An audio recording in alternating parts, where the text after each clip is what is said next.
Welcome back to Whispers in the Dark. Pull your curtains tight, turn the lights down low, and listen carefully, because this is not a story about a monster hiding in the woods or a beast stalking some forgotten mountain road, or a thing with glowing eyes crouched behind the tree line. This is a story about a city with street lamps, apartment blocks, late buses, all-night diners, police tape, CCTV cameras, and people who believed that if something terrible happened, someone would explain it. Someone would file a report. Someone would stand behind a podium and say there was nothing to fear. This is the story of Detective Adrian Crowe, a man who believed in evidence so deeply that he trusted blood patterns more than promises, footprints more than prayers, and the dead more than the living. Now let's begin.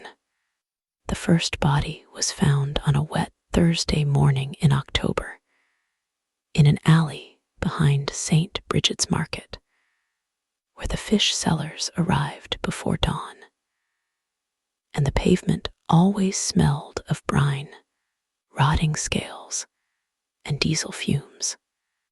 Rain had fallen all night, not in a storm, but in a steady, patient drizzle that painted the brick walls black and filled the gutters with brown water. The market was still half asleep when a delivery driver named Marlon Pike reversed his van toward the loading doors and saw something pale tangled in the trash bags. At first, he thought it was a pig carcass.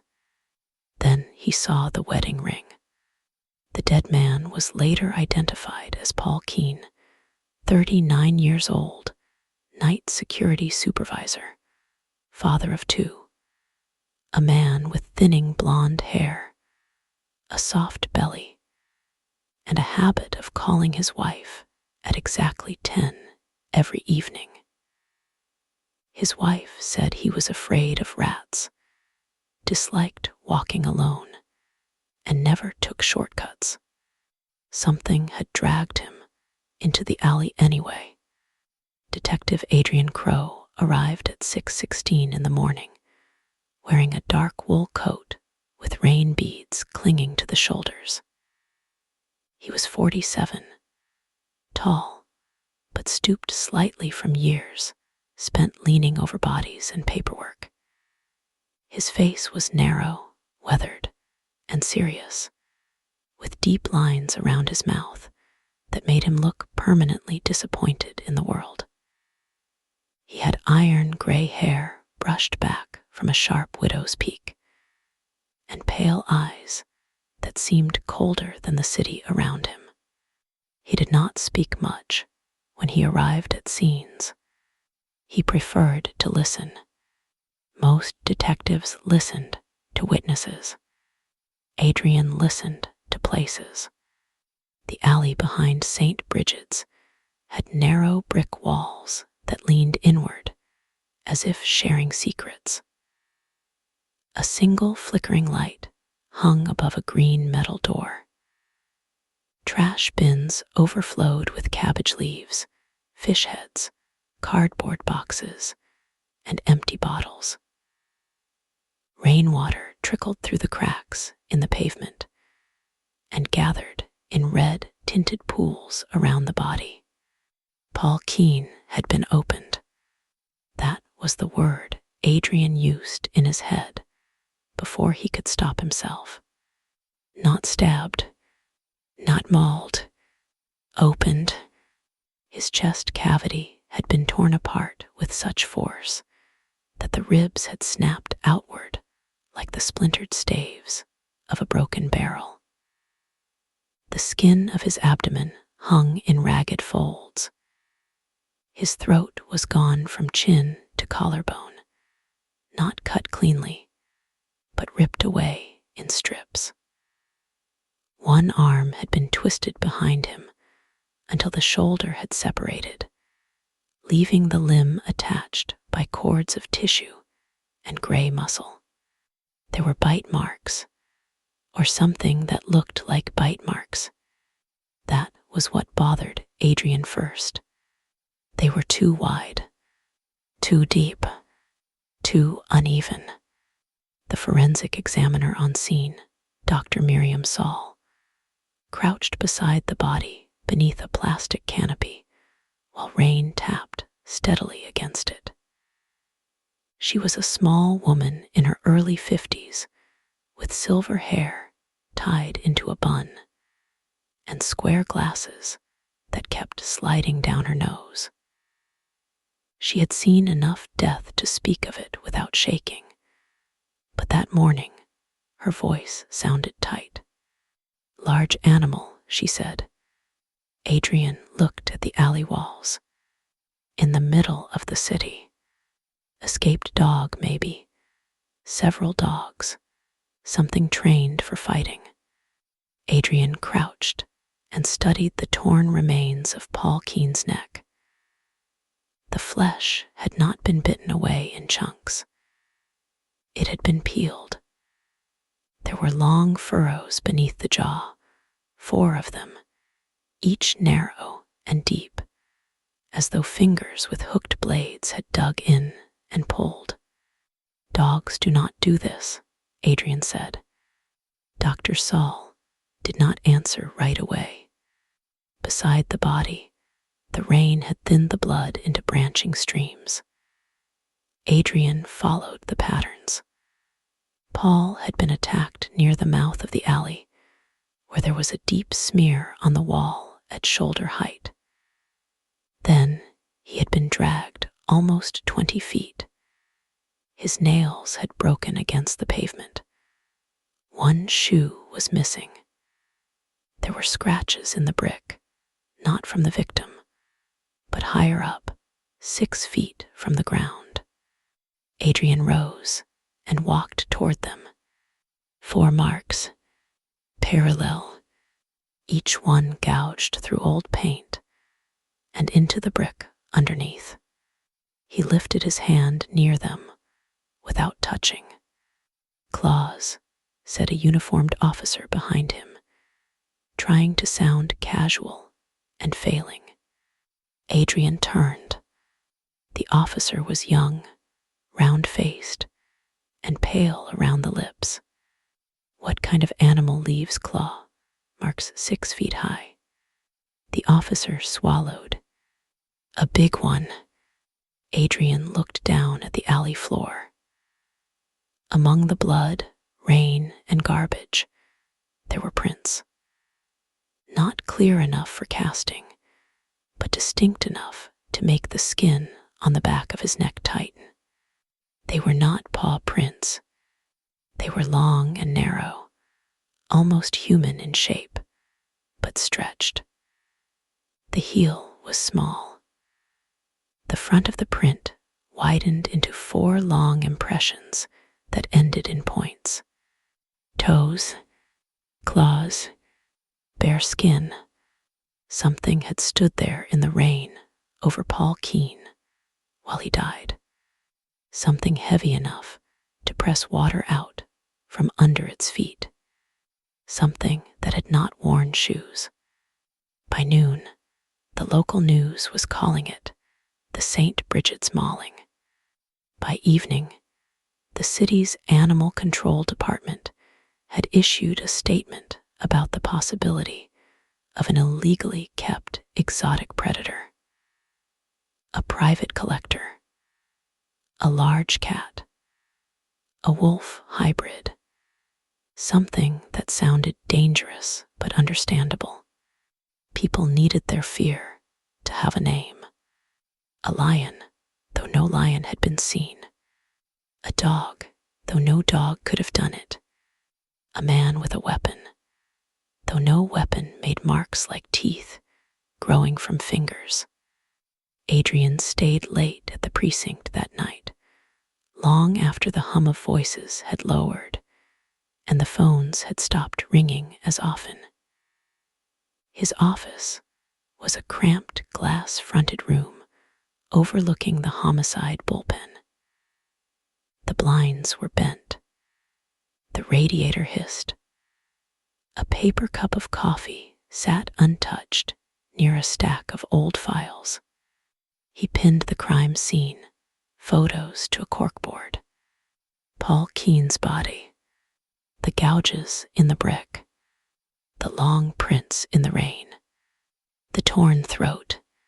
He stood before them with his hands in his coat pockets and felt an old, familiar heaviness settle behind his eyes.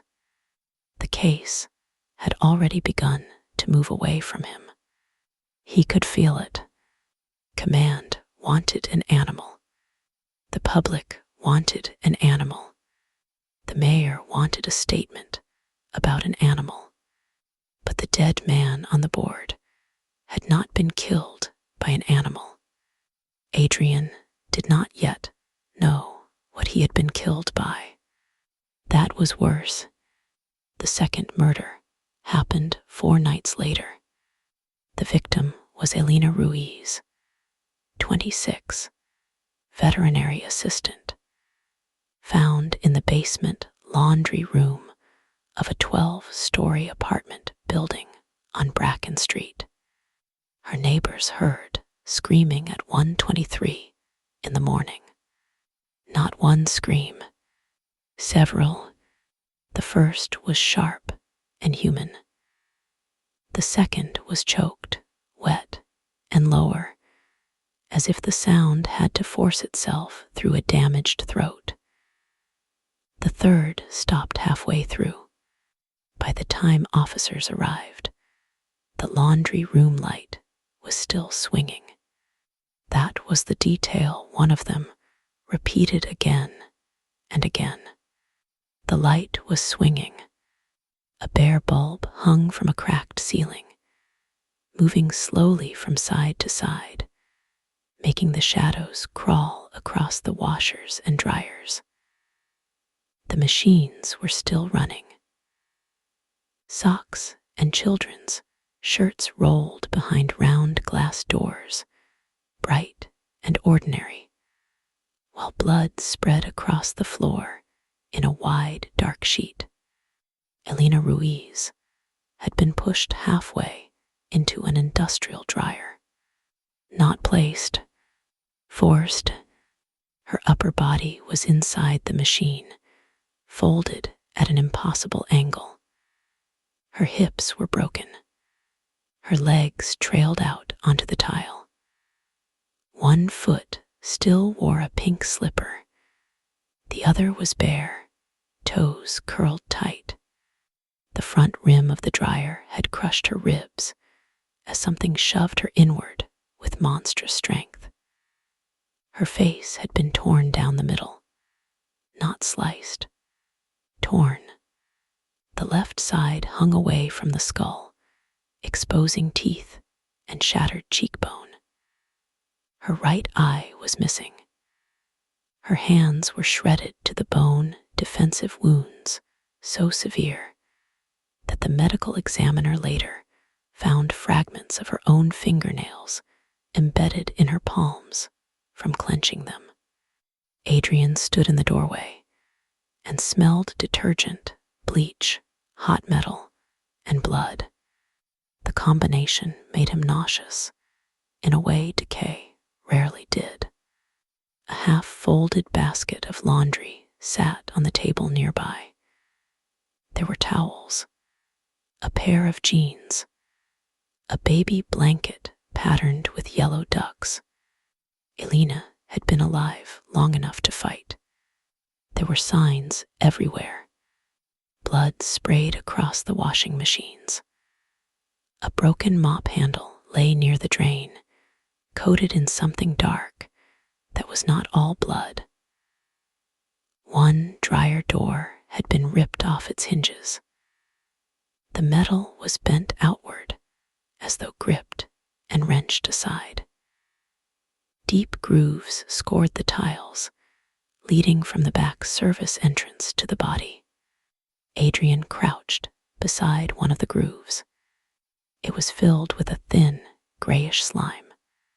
Dr. Saul collected it in a vial. "What do you think it is?" Adrian asked. She looked at the substance clinging to the swab. Under the fluorescent lights, it shimmered faintly, almost pearlescent, like oil on standing water. "I think I do not want to guess." Animal control searched the building. They found nothing. No large cat, no wolf, no escaped predator, no broken cage, no trail through the streets.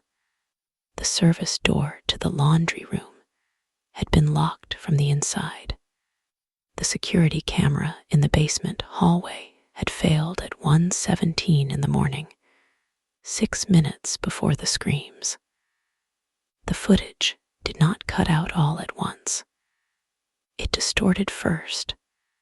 The image warped. Static crawled over the walls. The hallway seemed to bend inward, as though the lens were being pulled into a dark hole. Then the screen went black. When the footage returned at 1:29, the hallway was empty. The door was open. Blood crept slowly under it. Adrian watched the footage 17 times. Captain Darius Holt watched it once. Holt was a broad-shouldered man with a shaved head, heavy jaw, and the exhausted impatience of someone who had spent his life managing panic in others. He had risen through the department by being practical, political, and hard to embarrass. He liked facts in straight lines. He disliked Adrian because Adrian had a habit of finding facts that curled like smoke. "It is camera interference," Holt said. Adrian stood beside him in the video room. "From what?" "Old building, bad wiring. The distortion begins before the attack. It begins before the footage cuts out. The sound on the hallway microphone picks something up." Holt looked at him. "Play it." Adrian did. At first, there was nothing but the flat hiss of poor audio. Then came a sound beneath it. A wet clicking, slow, irregular, like bones knocking together inside a sack of meat. Then a breath, not human, not animal, too deep for the narrow hallway, too close to the microphone. A dragging inhale followed by a soft, whistling exhale. Holt's face did not change. "Could be pipes. Pipes do not breathe. Then it is someone messing with the microphone." "Captain," Holt paused the video and turned to him. "We have 2 dead people, a city preparing to panic, and every news outlet within 100 miles waiting for us to say something stupid. We are not saying demon. We are not saying monster. We are not saying anything that cannot stand up in front of a judge. I did not say demon. No, you are just looking like you want to." Adrian said nothing. Holt softened, but only slightly. "You have been doing this job too long, Adrian. My years on the job do not change the evidence. No, but they might change what you see in it. That was the first time anyone suggested it. Not directly, not officially, but there it was, the shape of the accusation. You are tired. You are seeing things. The city does not contain monsters, Detective Crow. Only men. only animals, only explanations. The third murder removed the possibility of a simple explanation, but the department found a way to keep one anyway. It happened inside Our Lady of Mercy, a small old church pressed between a pawn shop and a boarded theater on Grafton Avenue. The victim was Father Thomas Bell, 68 years old, beloved by half the neighborhood and ignored by the other half. He had been preparing the sanctuary for morning mass. The church caretaker found him at 5:40 in the morning after noticing that the front doors were still locked and the bells had not rung. Adrian entered the church in silence. The sanctuary smelled of candle wax, dust, incense, and something foul underneath. The stained glass windows were dark with dawn. Saints watched from above with painted faces of impossible calm. Father Bell lay at the foot of the altar. His body had been arranged. That was immediately clear. His arms were spread wide. His legs were crossed at the ankles. His head was tilted back, mouth open as though in a final silent hymn. His cassock was torn from throat to waist. His sternum had been cracked apart. His lungs had been removed and placed on either side of his head like grotesque wings.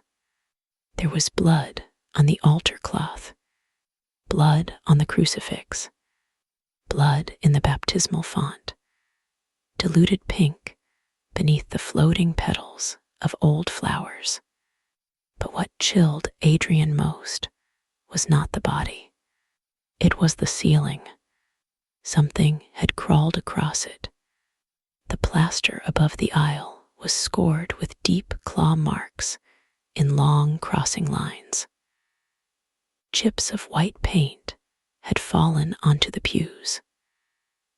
Near the altar, one of the hanging lamps had been ripped free and left dangling by its cord. The marks passed over it, around it, and down the wall behind the crucifix. Whatever had killed Father Bell had moved above him before it dropped. Dr. Saul stood beneath the clawed ceiling and looked up with her hands in her coat pockets. "Not a dog," she said quietly. Adrian looked at her. She did not meet his eyes. "Not a cat, not any animal I can name." That was as close as she came to admitting what they both knew. At the rectory desk, Adrian found Father Bell's journal. The last entries were strange. Not mad exactly, but frightened. 3 nights in a row, the priest had written about hearing scratching inside the church walls after midnight. He thought at first that rats had nested in the old plaster. Then he heard whispering from the confessional when no one was inside. On the final page, written in a hand that trembled so violently the ink tore through the paper, were 6 words. "It wears the shape of hunger." Adrian read them again. "It wears the shape of hunger." He closed the journal and felt, for the first time in many years, like a child standing at the top of a dark staircase, certain that something waited below. The official report listed Father Bell's death as a homicide by unknown assailant. The press received a different phrase: possible ritualistic violence. That phrase was useful because it sounded human. Human beings performed rituals. Human beings desecrated churches. Human beings cut bodies open and posed them. It allowed everyone to stop asking how a man could crawl across a ceiling. But Adrian kept asking. He asked witnesses. He asked neighbors. He asked old women who lit candles and young men who smoked under awnings and shop owners who had seen nothing but wanted to talk anyway. And slowly, a pattern emerged. Before each murder, people nearby had reported a smell. Not rot, not sewage, something older and deeper, like wet soil from a grave that had never seen daylight. Like meat left too long in a warm, sealed room. Like mushrooms growing in the lungs of a dead animal. There were sounds too, clicking in the walls, scratching above ceilings, a voice like someone whispering through water. A homeless man named Junie Mayhew told Adrian he had seen the thing near the market 2 nights before Paul Keene died. Junie was 60 or maybe 80, with a beard stained yellow from tobacco and eyes that watered constantly. He lived under the East Overpass and collected broken watches because, he said, time was always trying to escape. Adrian found him warming his hands over a barrel fire. "You saw an animal?" Adrian asked. Junie laughed until he coughed. "No animal. What did you see?" Junie looked toward the underpass shadows. His face changed. The humor drained from it. Something practicing. Practicing what? People. Adrian waited. Junie rubbed his hands together, though the fire was warm. It was in the alley by Carmody's butcher. Tall thing, too tall, bent over itself like its bones were ashamed. Skin hanging loose, like a coat made out of drowned worms. But then it moved, and it was a man for a second. Not a good man, not right. Shape kept slipping. What do you mean slipping? Face did not know where to sit. Adrian felt the words settle heavily inside him. Junie leaned closer. It had eyes in the wrong places. The old man would not say more. The next morning, he was gone. Not dead, not missing officially, just gone, as the homeless often were in reports, because the city had trained itself not to notice when they vanished. But Adrian found Junie's barrel overturned under the overpass.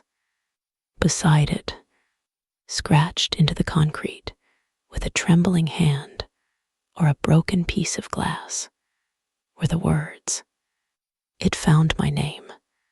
That night, Adrian dreamed of a hallway made of wet brick. At the end stood Paul Keene with his chest open and rain falling inside him. Behind Paul was Elena Ruiz, folded wrong, her broken hands pressed over the empty place where one eye had been. Behind her stood Father Bell in his torn cassock, his lungs fluttering beside his head like pale wings. They all looked at Adrian. They all opened their mouths, but the voice that came out of them was the same, a deep, wet voice that clicked between syllables. "Come see." He woke with his bedroom window open. Cold air moved through the room. He lived alone in a narrow townhouse on Vesper Lane, inherited from an aunt whose furniture still filled most of the rooms. His wife, Sophie, had left 8 years earlier, not because of another man or a dramatic betrayal, but because Adrian brought death home in the seams of his clothes. She used to say the house felt crowded with victims. Now it felt empty. The curtains lifted in the breeze. Rain tapped the sill, and on the outside of the glass, something had left a smear. Gray slime, glistening in the streetlight. Adrian did not call it in. That was his first mistake, or maybe his last sensible act. He collected a sample himself, sealed it, labeled it, and took it to Dr. Saul privately. She met him in the basement lab at the medical examiner's office, surrounded by steel tables, white tile, refrigerators, and the faint electrical hum of machines that preserved the dead from becoming what they wanted to become. She studied the sample under a microscope. Adrian watched her face. Miriam Saul was not easily frightened. She had performed autopsies during heat waves, identified children after fires, and pieced together bodies from train tracks. But as she looked into the microscope, the muscles around her mouth tightened. "What is it?" Adrian asked. "I do not know. That is not an answer. It is the only honest one." She adjusted the focus. "It contains cellular material, but not like anything I have seen. Some structures resemble fungal hyphae. Others resemble epithelial tissue. There are mineral traces, iron, calcium, something silicate-based. It is as though several biological systems have been forced together, and none of them belong. Could it be engineered?" She looked up. By whom? Adrian had no answer. Dr. Saul removed the slide and placed it carefully in a tray. "There is something else." "What?" "The sample reacts to heat." "How?" She hesitated. "It moves away from it." Adrian stared at her. "You mean it contracts?" "No, I mean it moves away." She opened a drawer and removed a small dish containing a portion of the gray slime. It lay in the center like a smear of mucus.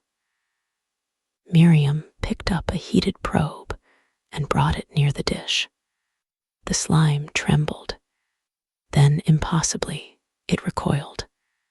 It pulled itself across the glass in a slow, deliberate motion, away from the heat, leaving a shining trail behind. Adrian felt his stomach tighten. Dr. Saul set the probe down. "I cannot put this in an official report. You have to." "No, Adrian. I have to keep my job long enough to keep doing mine. People are dying. And if I write that unknown living slime from a murder scene crawled away from a heated probe, what happens? They remove me from the case, send the sample to someone who loses it, and put a note in my file." He knew she was right. That made it worse. Miriam leaned closer and lowered her voice. "Whatever this is, it is not merely killing.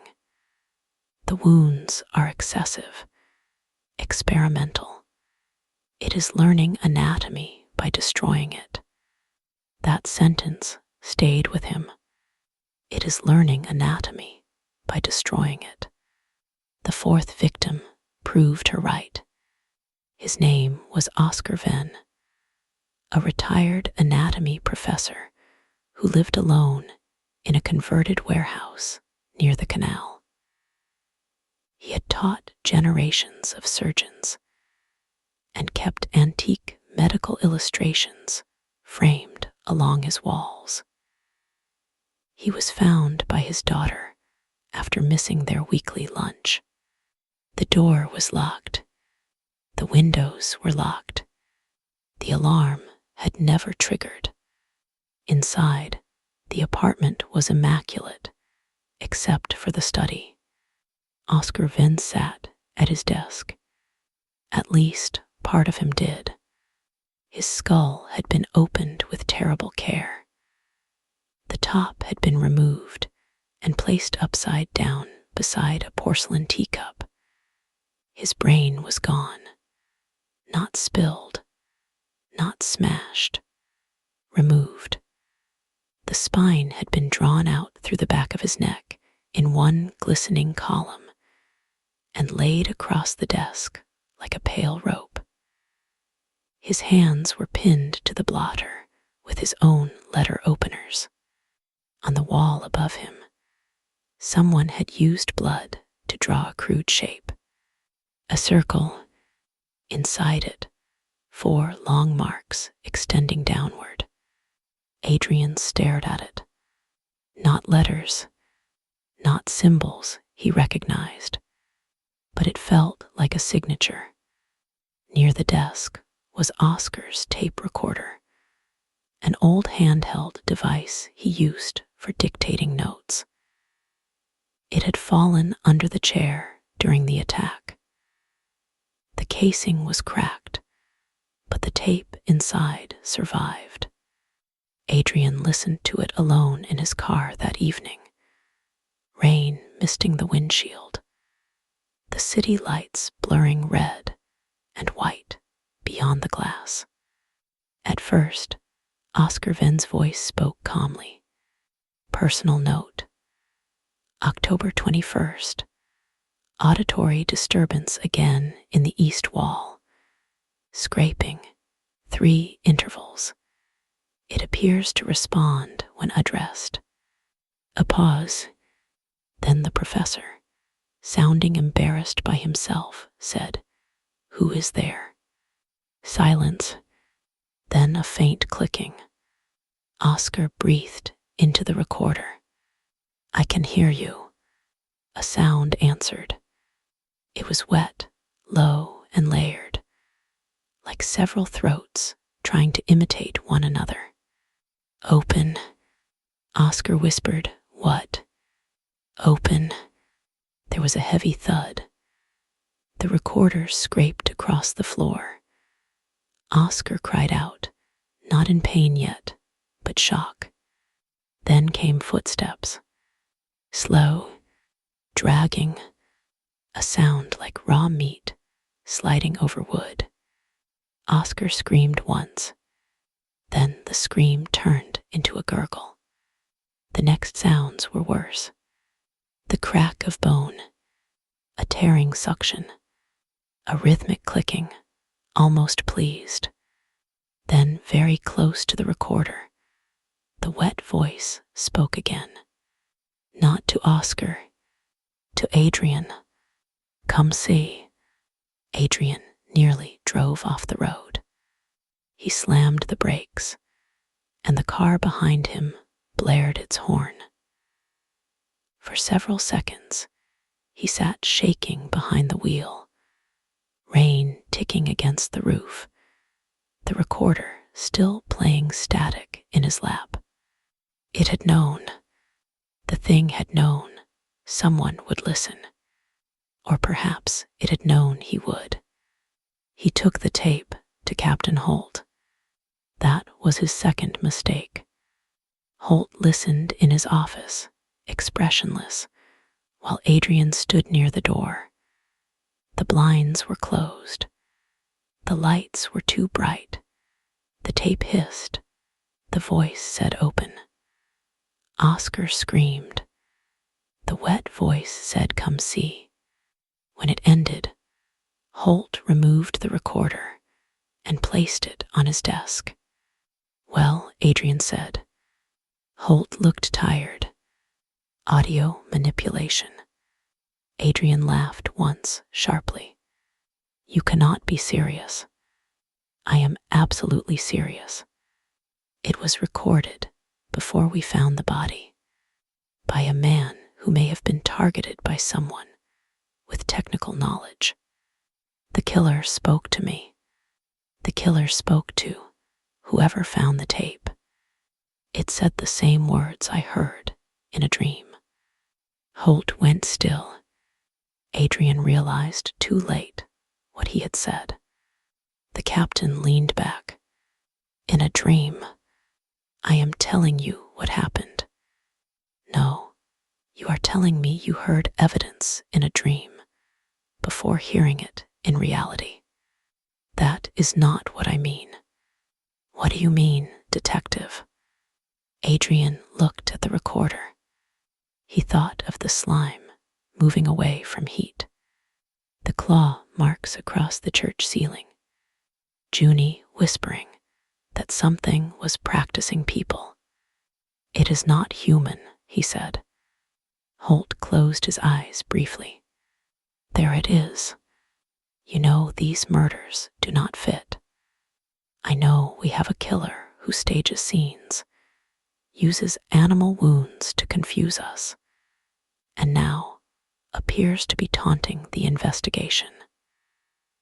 That is human behavior. No human did this. You do not know that. I do. Holt stood. You are done for tonight. No, that was not a suggestion.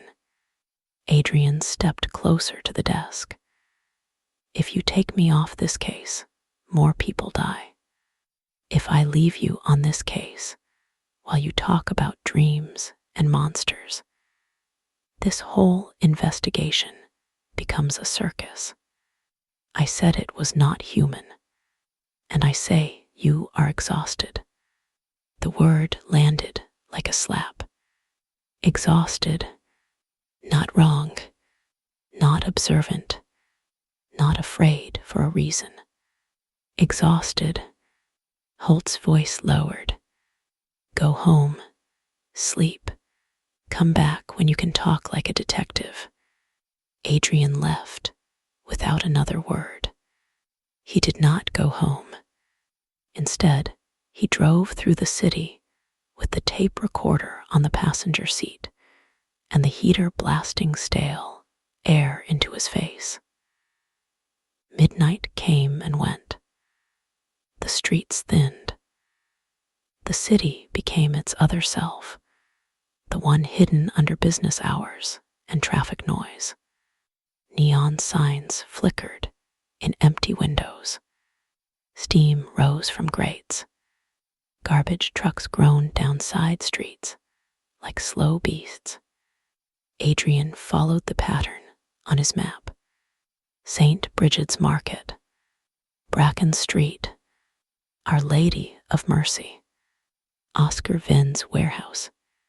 The locations formed an uneven curve around the oldest part of the city, a district built over buried rivers, sealed cellars, plague pits, and tunnels nobody had mapped correctly in 100 years. Beneath modern streets lay older streets. Beneath basements lay stone chambers. Beneath the official city lay the city that had been forgotten, because remembering it cost too much. At 3:12 in the morning, Adrian parked outside the municipal archive. He remembered something Father Bell had written in his journal. It wears the shape of hunger. Not it is hungry. It wears the shape of hunger. The phrase felt old, too old for one frightened priest. The archive occupied a former courthouse with marble steps and green lamps over long wooden tables. Adrian knew the night clerk, a thin graduate student named Priya, who owed him a favor after he helped clear her brother from a false assault charge. She let him in through the back entrance with a sigh and a warning that if anyone asked, he had threatened her. Adrian searched church records, old newspapers, property maps, and police logs from decades before he was born. He found scattered fragments. In 1891, 3 dock workers were found beneath Grafton Bridge, bodies mutilated by what papers described as a savage dog of abnormal size. In 1913, a nun at Our Lady of Mercy wrote about scratching in the walls, and a voice from the confessional that asked to borrow her face. In 1947, a coroner resigned after claiming that a series of dismemberments showed evidence of human hands with non-human joints. In 1962, a child disappeared from Bracken Street. His mother said something wearing his father's voice called him into the basement. And in 1978, Detective Samuel Rohn was dismissed from the department after insisting that a murderer he pursued into the old storm tunnels was not a man, but an aperture. Adrian read that word until his eyes blurred. Aperture, an opening, a hole, a mouth. Samuel Rohn died 6 months later in a psychiatric hospital after tearing out his own tongue. The official report said he had suffered a psychotic episode. A nurse on duty wrote in a private letter that Rohn had been trying to stop something from speaking through him. Adrian found a photograph of Rohn in an old personnel file. The man looked startlingly ordinary. Dark hair, heavy brow, serious eyes. But in the background of the photo, just beyond the station house steps, there was a smear in the shadows. Tall, bent, almost shaped like a person. Almost. Adrian copied the photo, folded it, and placed it inside his coat. By dawn, he knew 2 things. The murders were not new.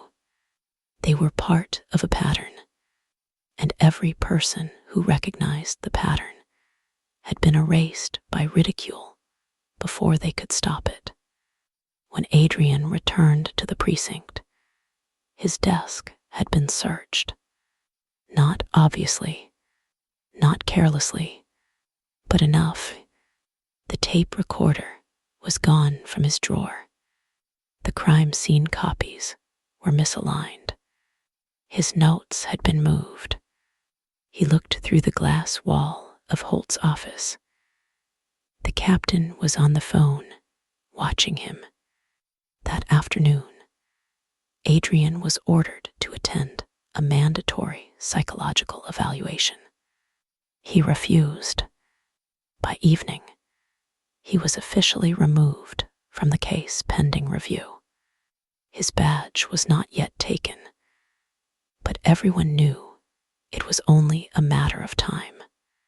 Detective Lena Marr, his former partner, found him in the parking garage as he unlocked his car. Lena was 38, compact, sharp-eyed, and always dressed like she expected to run after someone. They had worked together for 5 years before she transferred to Robbery Homicide Task Force. She trusted Adrian more than most people did, but trust had limits. "You need to cooperate," she said. He opened the car door. "They are burying it. They are trying to keep you from burying yourself." Adrian looked at her. She softened. "I read the files. I saw the photos. It is bad. It is worse than bad. But the way you are talking, Adrian, the killer is not human. Lena looked away. He almost wished she had shouted. Instead, she looked sad.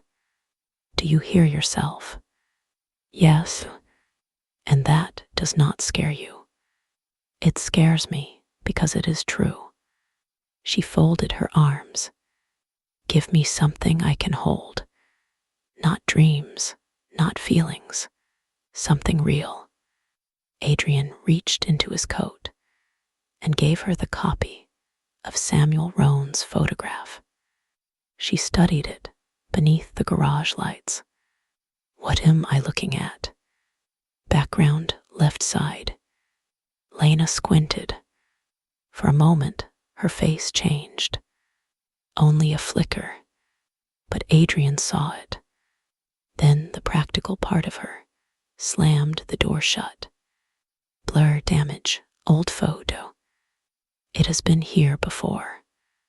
Adrian, it comes in cycles. It kills. It learns.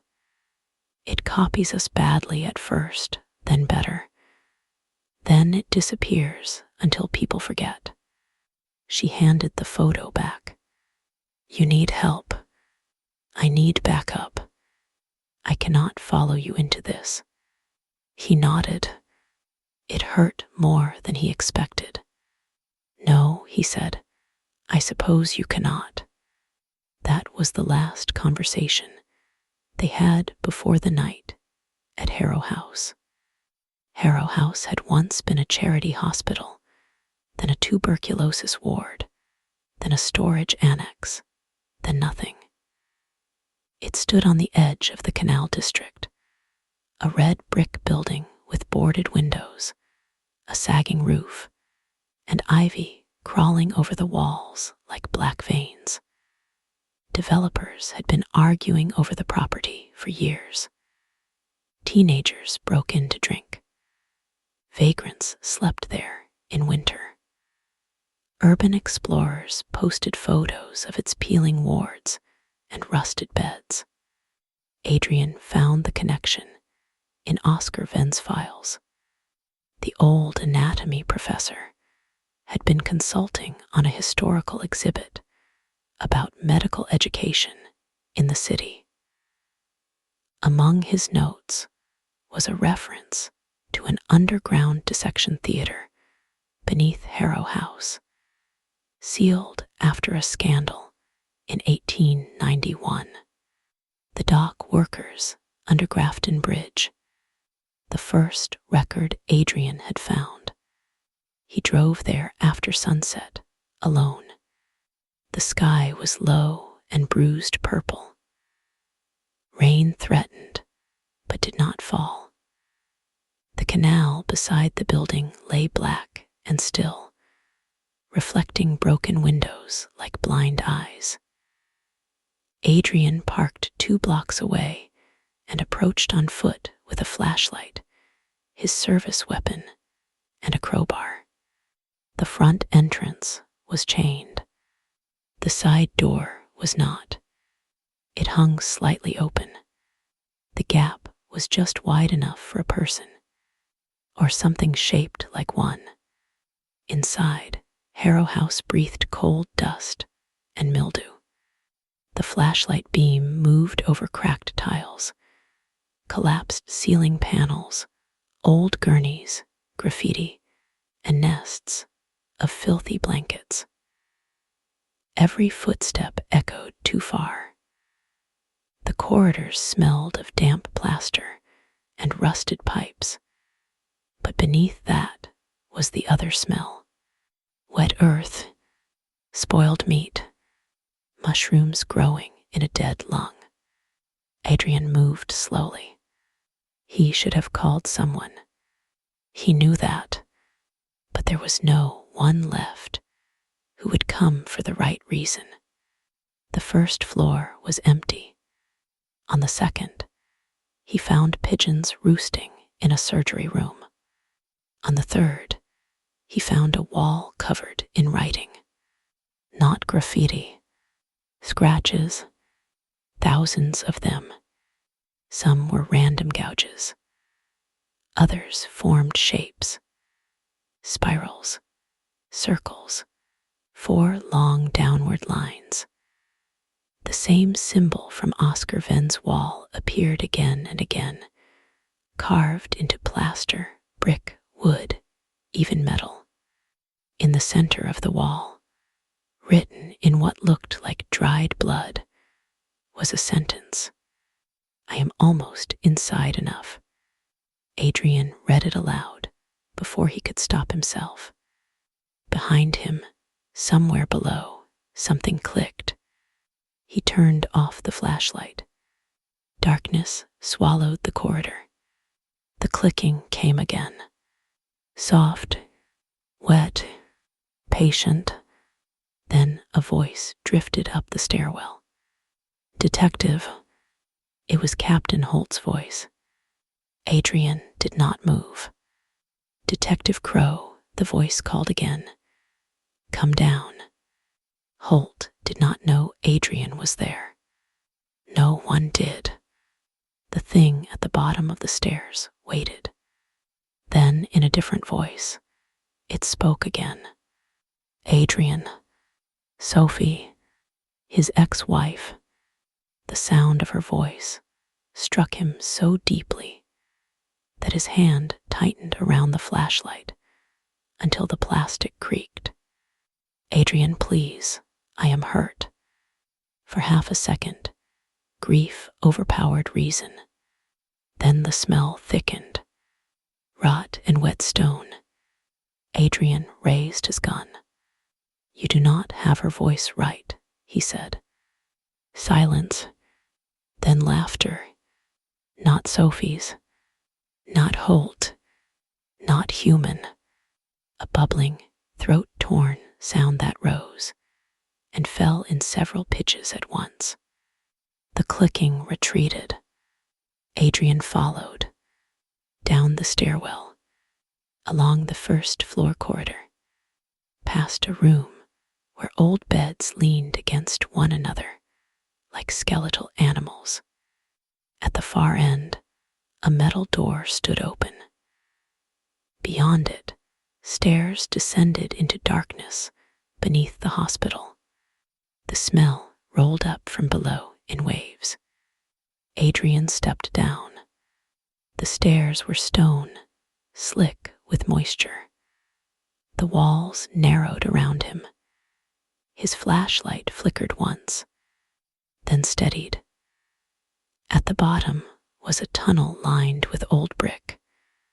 Pipes ran overhead. Water dripped steadily. Something pale and stringy clung to the mortar, pulsing faintly like fungus with a heartbeat. The tunnel opened into the dissection theater. It was circular, built from old stone, with steep rows of seats descending toward a central slab. Rusted surgical lamps hung above. The air was freezing. The walls were coated in gray slime that shivered when his light touched it. And there, in the center of the room, the thing was murdering someone. The victim was a young man, perhaps 20, one of the urban explorers who came to Harrow House for photographs and dares. His camera lay smashed on the floor. His backpack had spilled batteries, protein bars, and a red knit hat. He was still alive when Adrian entered. Alive but barely. He lay on the central slab, arched in agony, mouth stretched wide in a scream that had become too exhausted to make sound. His shirt had been torn open. The thing stood over him, with one limb buried wrist deep beneath his ribs. At first, Adrian could not understand what he was seeing. His mind tried to turn it into a man. then an animal, then a disease. It was all of those things, and none. The creature was taller than any human, at least 8 feet when unfolded, but its posture was hunched and broken, as though it had been assembled from joints that disagreed with one another. Its skin hung in translucent folds, gray-white and slick, stretched over ridges of bone that shifted beneath the surface. In places, the skin was split, revealing wet black muscle threaded with pale fibers like roots. Its torso was narrow and long, opening and closing along the center in a seam that resembled a mouth without lips. Its head was worst, not because it was monstrous, because it was unfinished. Faces seemed to float under the skin, pressing outward and sinking back. Paul Keene's jaw appeared for an instant near the cheek. Elena Ruiz's remaining eye blinked from the side of its skull.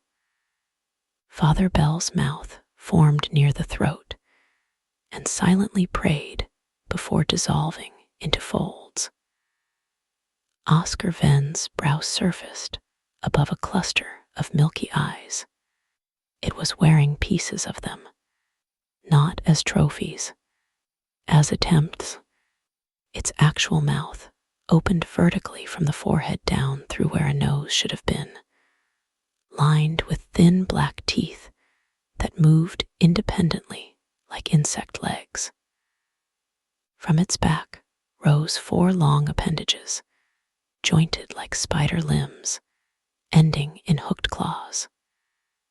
Its arms were too long, ending in hands with 4 fingers each, fingers tipped with curved bone talons. Its legs bent backward, then forward, then seemed to reconsider the shape entirely. The smell was unbearable. It was the stench of opened graves, dead fish, spoiled organs, and wet basements sealed for generations. The young man on the slab convulsed as the creature withdrew its hand from his chest. In its grip was something red and pulsing. Not his heart, a lung. It held the lung near its face. Several eyes rolled toward it. The vertical mouth opened, and a long purple tongue slid out, tasting the organ with delicate curiosity. The young man made a small sound, a sound so helpless and human that Adrian fired. The gunshot exploded through the chamber. The bullet struck the creature's shoulder and punched into the wet tissue. The thing screamed. The sound was not loud at first. It was deep, too deep. Adrian felt it in his teeth and ribs before he heard it fully. Then it rose into a chorus of stolen voices. Paul screaming, Elena choking, Father Bell praying, Oscar whispering open, the young man sobbing. The creature turned. Every eye it had found Adrian.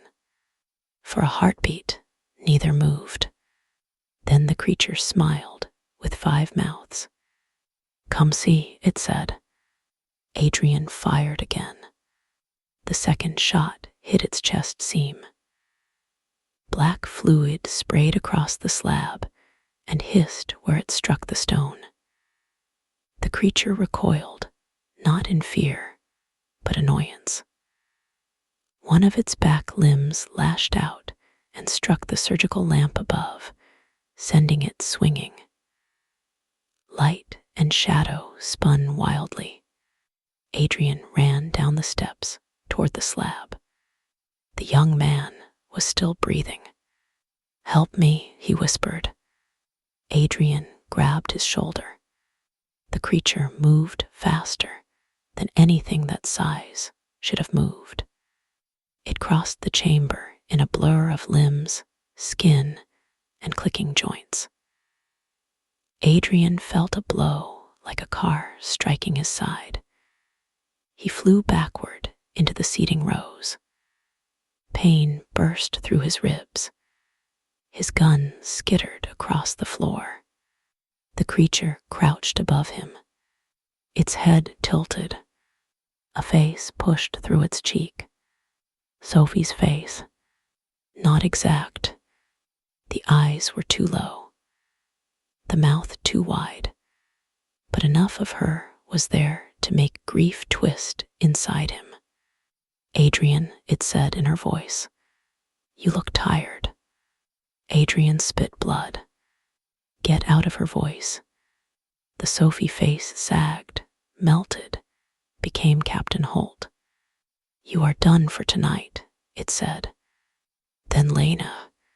You need help. Then Junie Mayhew. It found my name. The creature leaned closer. Its breath washed over Adrian, hot and rotten.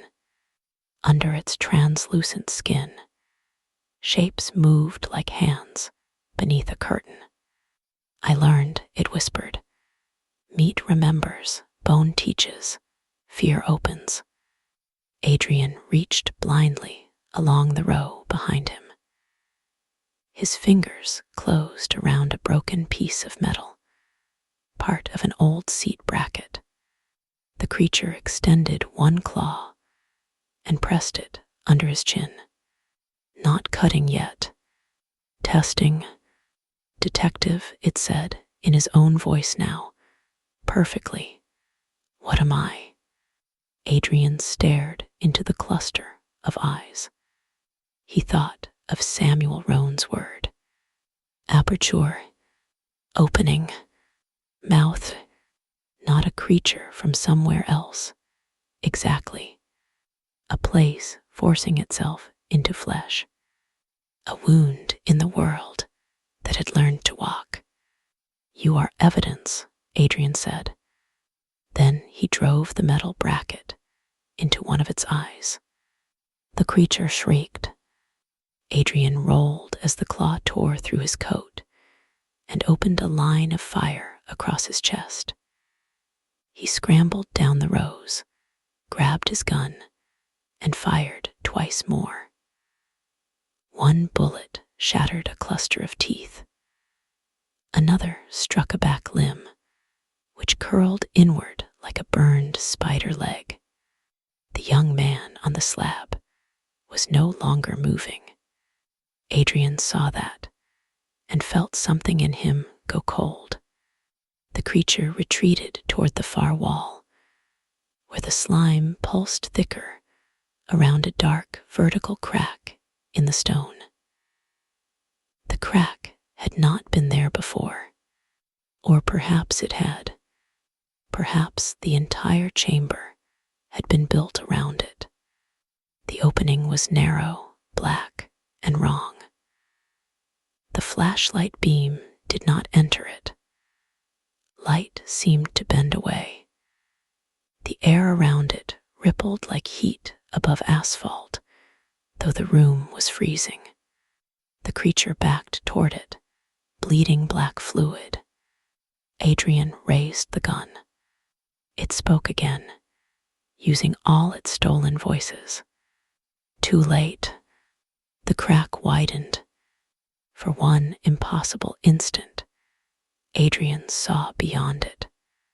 Not a room, not a tunnel, a vast wet dark, shapes hanging from above like organs in a slaughterhouse, rivers of pale fluid, something enormous moving in the distance, not toward him, but aware of him, and countless eyes opening in the dark, all at once.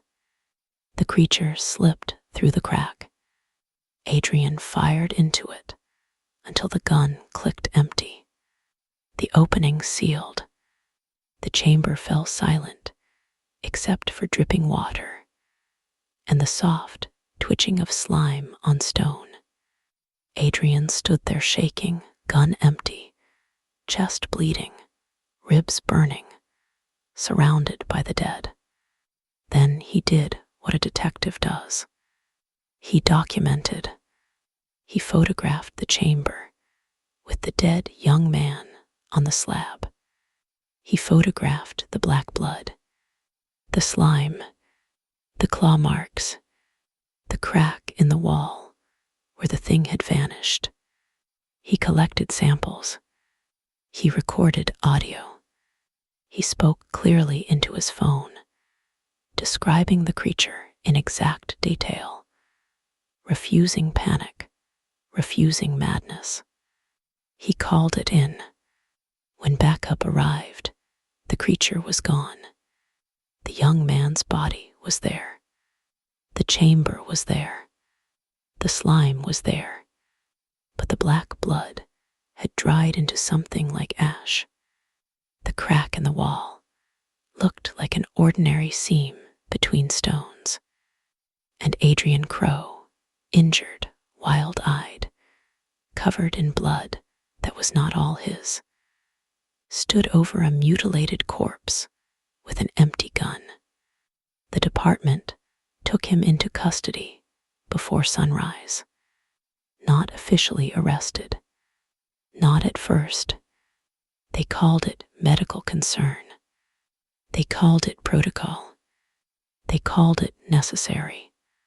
Captain Holt stood behind the glass as Adrian was questioned by internal affairs. Lena Marr sat in the corner of the interview room, silent, pale, unable to meet his eyes. Adrian told the truth. He told them about the creature, the faces, the dissection theater, the young man still alive when he arrived, the impossible opening in the wall, the voices, the way it wore the dead. The more honestly he spoke, the worse it sounded. The phone footage was corrupted. Every image taken below Harrow House showed black streaks, warped light, and distorted shadows. In one frame, something pale appeared above the slab, but the department's digital analyst called it motion blur. The audio from his recording contained only Adrian breathing hard and speaking to someone who did not answer. Dr. Saul's private samples disappeared from her lab. She filed no complaint. When Adrian confronted her, she looked at him with red-rimmed eyes and said, "I have a daughter in university." That was all. The official version formed quickly.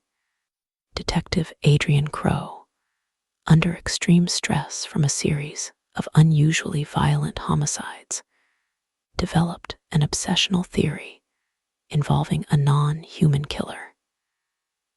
Acting without authorization, he entered Harrow House, encountered an unidentified victim, and discharged his weapon multiple times. The exact circumstances of the young man's death remained under investigation, but Adrian was deemed psychologically unfit for duty. He lost his badge in December. There was no ceremony, no final handshake, no quiet dignity. A lieutenant from personnel handed him a cardboard box containing the contents of his desk and asked him to sign 3 forms. His name vanished from active cases. His old colleagues stopped calling.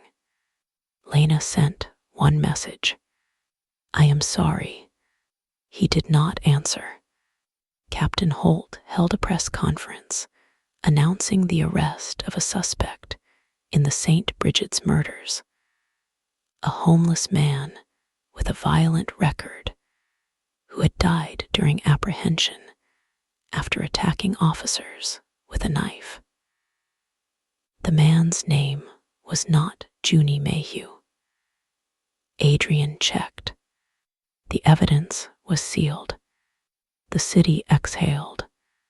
People returned to markets, laundry rooms, churches, apartments, and shortcuts through alleys.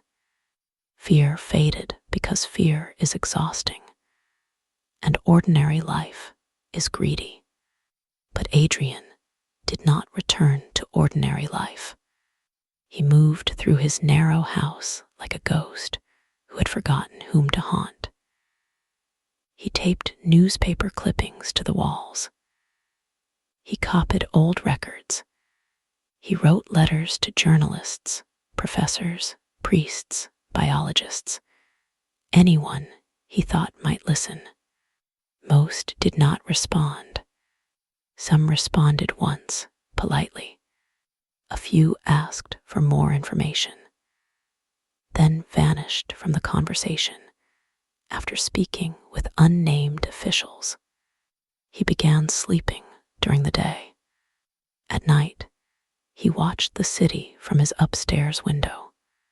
Sometimes he saw movement in the rain, a tall shape at the end of the lane, a person standing too still beneath a street lamp, a face in the glass behind his own. He told himself exhaustion could imitate evidence. Then the scratching began inside his walls. At first, it came from the kitchen.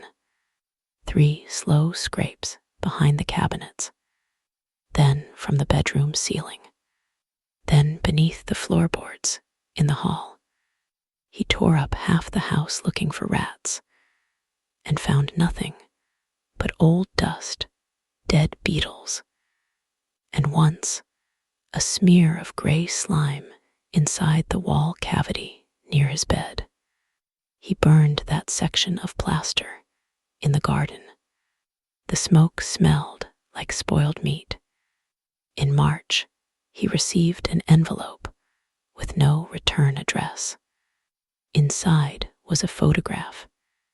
It showed a little girl standing in front of Our Lady of Mercy after Sunday service, holding her mother's hand. The girl wore a yellow coat and smiled at the camera. Behind her, in the dark reflection of the church window, stood something tall and bent. On the back of the photo, written in a childlike scrawl, were the words, "Almost inside enough." Adrian took the photograph to Lena. She had moved to a new desk on the 3rd floor. When she saw him approaching, her expression tightened. There were other detectives nearby. They watched with careful non-interest. "Adrian," she said, "you cannot be here." He placed the photo on her desk. "Look." She did not touch it. "Please leave. Look at it. I cannot help you. There is a child." Her face flickered. He pressed harder. "It is still here. It did not stop. It is getting better at looking like us." Lena stood and lowered her voice. "You need to go before someone calls security." Adrian stared at her. "You saw something in Roan's photograph." "No, you did. I saw a blur. You are lying." Her eyes hardened then, not with anger, but fear disguised as anger. "Go home." He left the photo on her desk.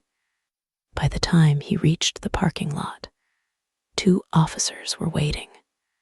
They escorted him off the property. That evening, he found the photograph back inside his house. It was lying on his pillow. The front door had been locked, all windows shut. The walls were silent. On the back, beneath the first message, A new sentence had been written. You gave me her name. He called Lena 12 times. She did not answer. At 2:14 in the morning, Adrian broke into her apartment.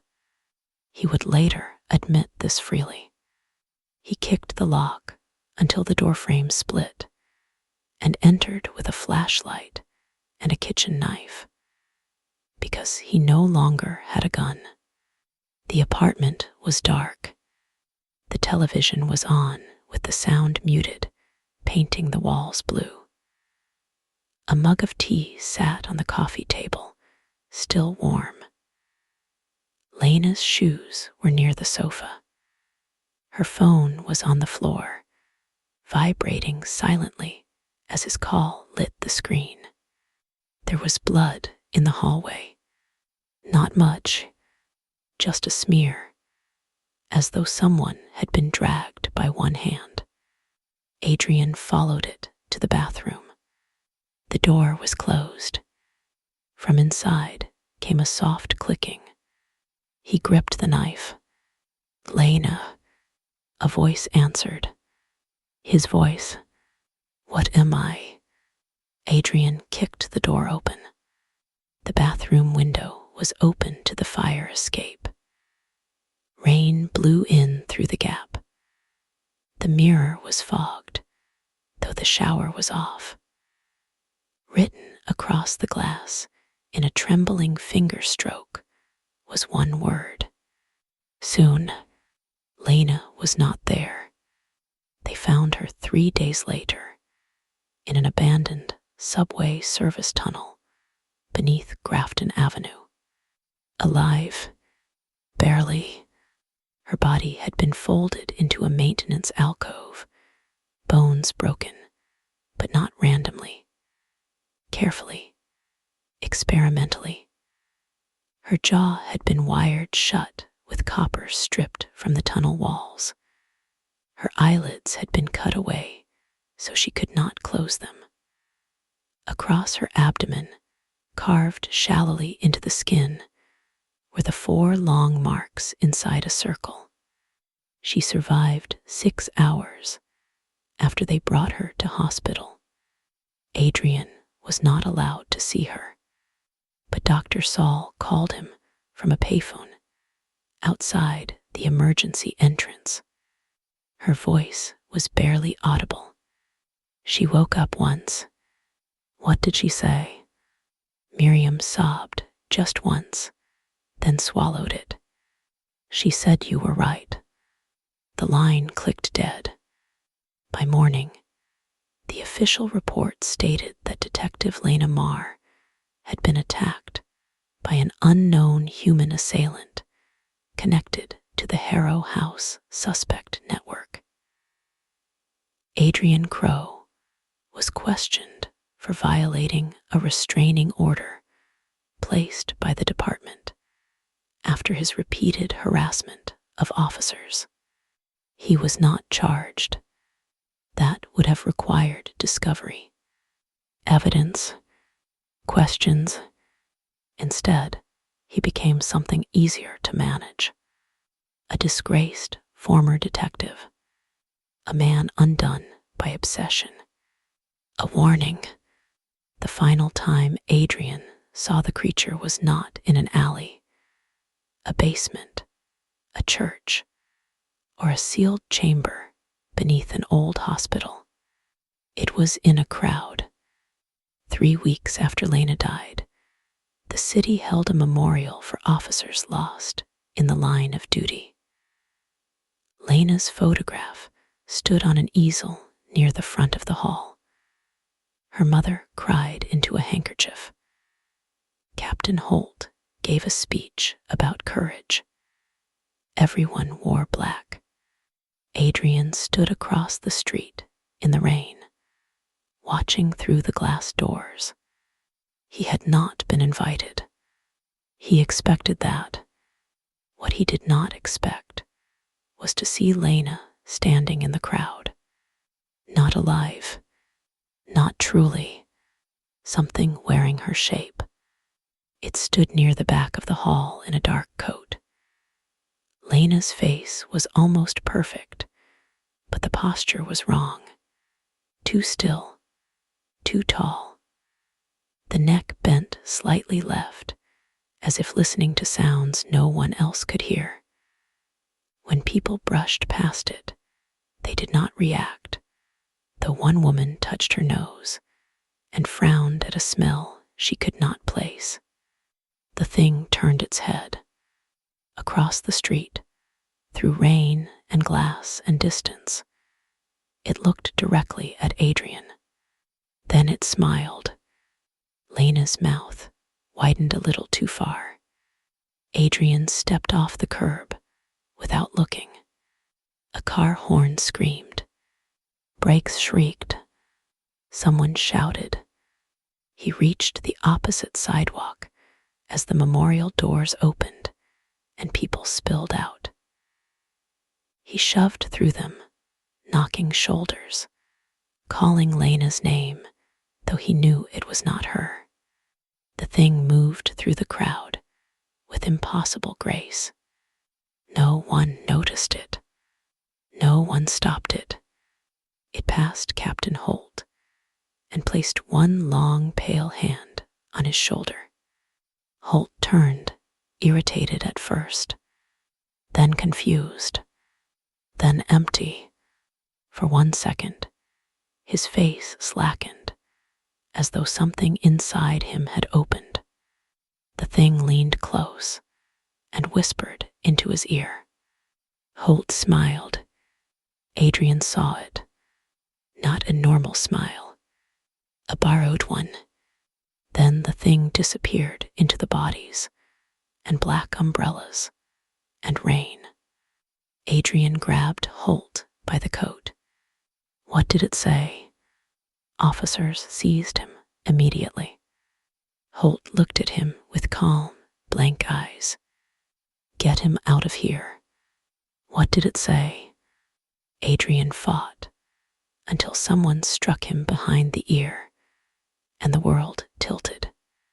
As they dragged him away, he saw Holt watching from the steps. The captain lifted one hand. Not a wave. 4 fingers raised. The mark. Adrian spent the next 6 months in and out of psychiatric evaluation. He learned to stop saying creature. He learned to stop saying aperture. He learned which words led to locked doors and which words led to supervised walks. Stress, trauma, misinterpretation, auditory hallucination, survivor guilt. He became fluent in the language of being dismissed. Eventually, they released him, not because they believed he was well, because they believed he was harmless. He returned to his house on Vesper Lane and found it exactly as he had left it, except for one thing. Every mirror had been turned to face the wall.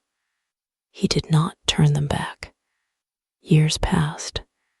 The St. Bridget's murders became a podcast topic, then a documentary episode, then a thread people argued about online. Most believed a serial killer had escaped justice. Some believed the police had covered up incompetence. A few believed Adrian Crowe, but only in the way people enjoy believing frightening things when they are safely far away from them. Adrian grew thinner, older, quieter. He stopped answering the door. He kept records in boxes labeled by year. He followed missing person reports, animal attack reports, unexplained mutilations, strange disappearances near old tunnels, churches, hospitals, and markets.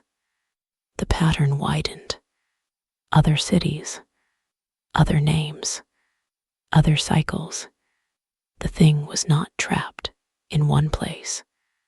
Or perhaps there were more openings, more mouths, more hunger-wearing bodies.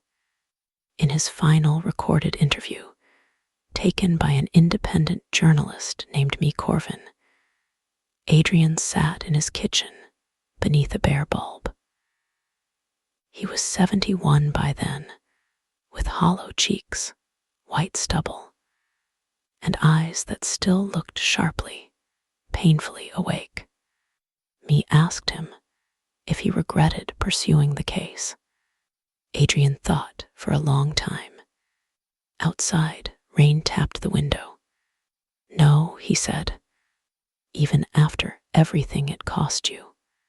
He looked toward the hallway. The camera microphone picked up a faint sound then.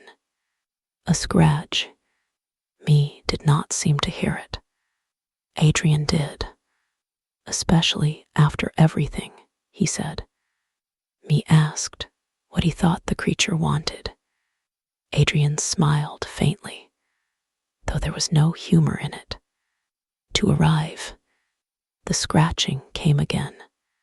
Closer. Me glanced up then. What was that? Adrian did not answer her. He looked directly into the camera. If you are hearing this, do not go looking for it. That is what it wants. Curiosity is a door. Grief is a door. Fear is a door. Names are doors. Do not speak to it if it uses a voice you love. Do not answer if it calls from another room.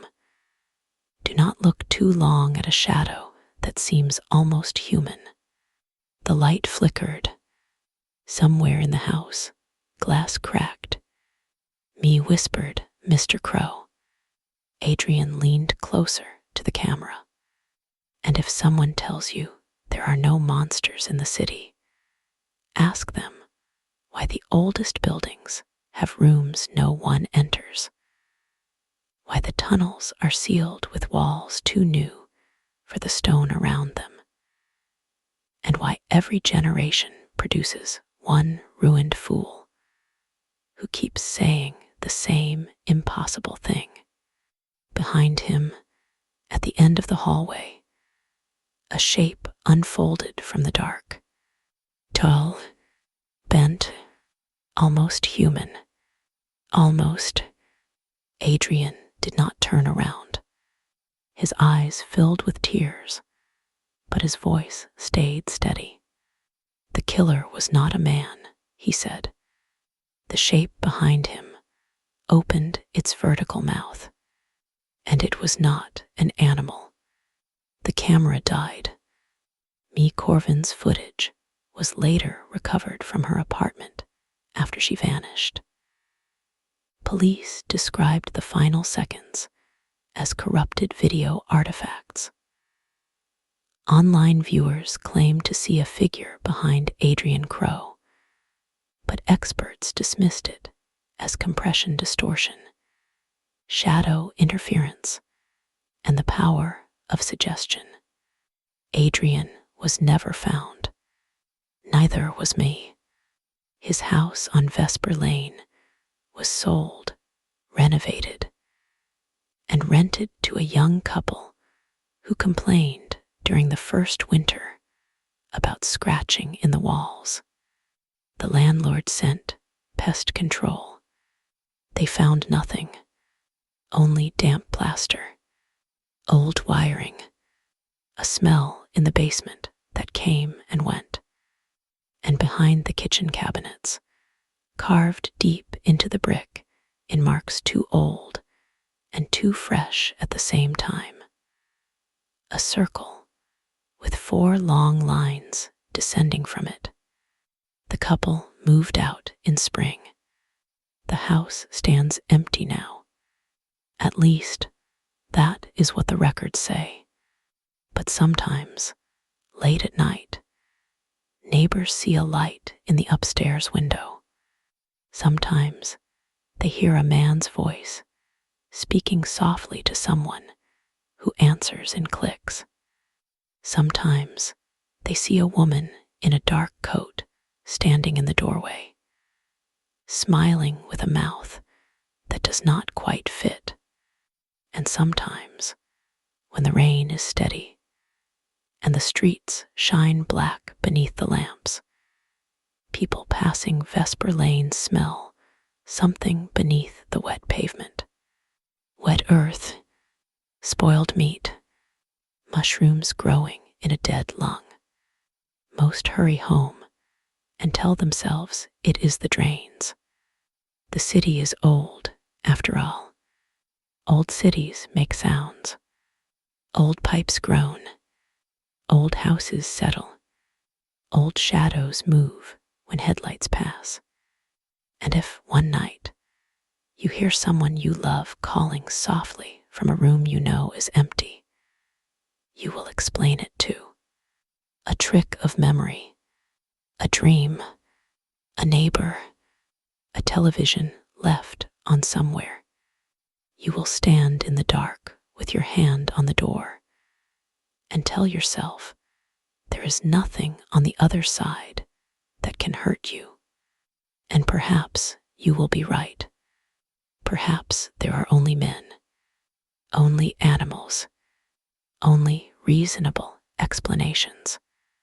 But if the voice calls your name again, closer this time, wet and tender, and almost perfect, remember Detective Adrian Crowe.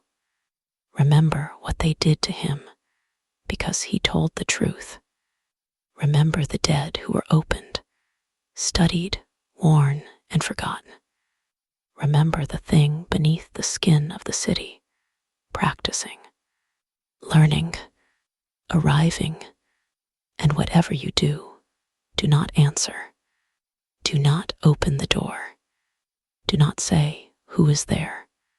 because it is listening. It has always been listening, and now it may have your name. Thank you for listening. If this story kept you looking over your shoulder, leave a like, subscribe, and share it with someone brave enough to hear the next one. But tonight, before you sleep, check the locks, turn the mirrors away from the dark, and listen carefully to the walls. Some stories end when the narrator stops speaking. Others wait quietly until the room is silent enough to begin again. Good night. Whispers of a love so true, painting dreams of me and you. And I'll hold you close in this moment so divine. Whispers of